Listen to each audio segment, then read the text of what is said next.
Assalamualaikum warahmatullahi wabarakatuh. Oke, pada video kali ini saya akan mencoba membahas tentang materi tipe-tipe komunikasi sel.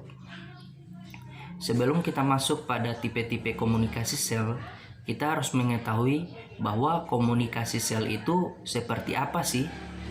Jadi, komunikasi sel adalah interaksi antara satu sel dengan sel yang lainnya, ataupun antara sel dengan lingkungannya. Dan tujuannya agar setiap organ di tubuh kita dapat menjalankan tugasnya sehingga dapat menjaga kelangsungan hidupnya. Kemudian tipe komunikasi sel itu ada 4. Yang pertama endokrin, adalah sel target jauh, kemudian menggunakan mediator sebuah hormon. Hormon dibawa melalui pembuluh darah. Contohnya, komunikasi hipofisis ke gonad harus menggunakan substansi tertentu untuk mengantarkan sebuah sinyal.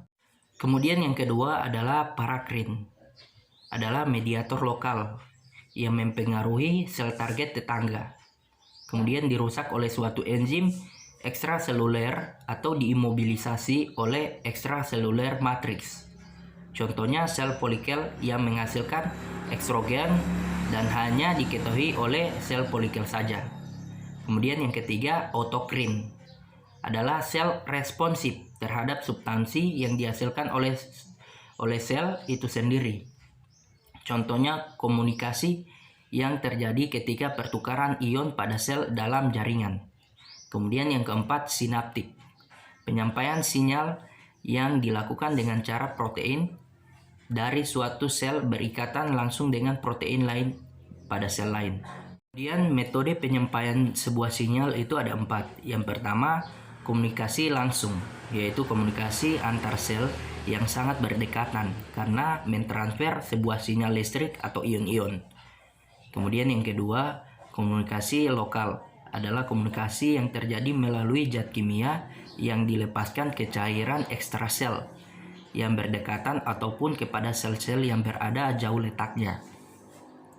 Kemudian yang ketiga komunikasi jarak jauh, adalah komunikasi yang berlangsung melalui sinyal listrik yang dihantarkan oleh sel saraf atau sel kimia seperti hormon atau neurohormon.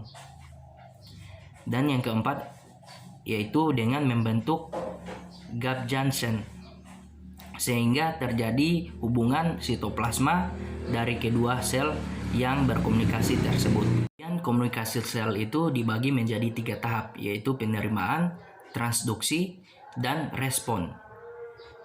Tahap pertama yaitu penerimaan. Penerimaan adalah ketika sel target mendeteksi molekul sinyal yang berasal dari luar sel. Sinyal kimiawi terdeteksi ketika molekul sinyal berikatan dengan protein reseptor yang terletak di permukaan sel atau di dalam sel. Kemudian pada tahap yang kedua adalah tahap transduksi, yaitu pengikatan molekul sinyal mengubah protein reseptor dengan suatu cara sehingga menginisiasi proses transduksi. Tahap transduksi mengubah sinyal menjadi bentuk yang dapat menyebabkan respon seluler spesifik. Kemudian pada tahap yang ketiga adalah pada tahap respon. Pada tahap ini, sinyal yang ditransduksikan akhirnya memicu respon seluler spesifik. Respon ini mungkin merupakan aktivitas seluler apapun yang bisa dibayangkan, misalnya katalis oleh suatu enzim, penyusunan ulang sitokleton, atau aktivasi gen spesifik dalam nukleus. Oke, itulah pemaparan materi dari saya. Semoga bermanfaat. Sekian dan terima kasih. Assalamualaikum warahmatullahi wabarakatuh.